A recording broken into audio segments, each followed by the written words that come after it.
আজকে আমাদের প্রিয় কণ্ঠশিল্পী জুবিন গার্গের উনি নিহত হওয়ার পরে আজকে প্রথম জন্মবার্ষিকী।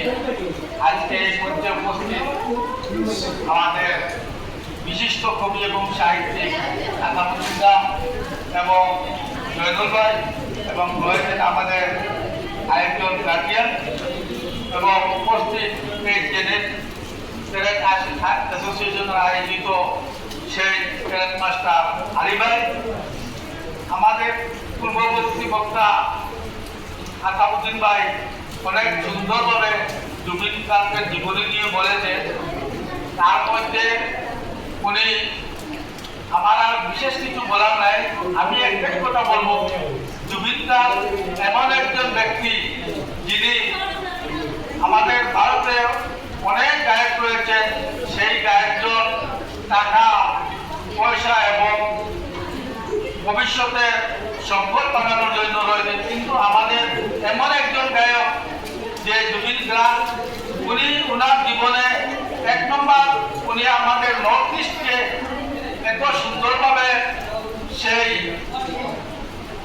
এমন এক জায়গায় নিয়ে গেছেন যেখানে আজকে পৃথিবীর মানুষ সেই নর্থ ইস্ট বলতে একটা জায়গা জানত।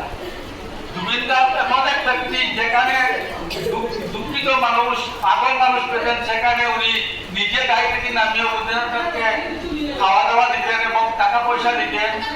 জুবিন গার্গ এমন একজন ব্যক্তি, আমার আসাদুদ্দিন ভাই বলেছেন, যা ভালো কথা বলতে বলতে শেষ হবে না।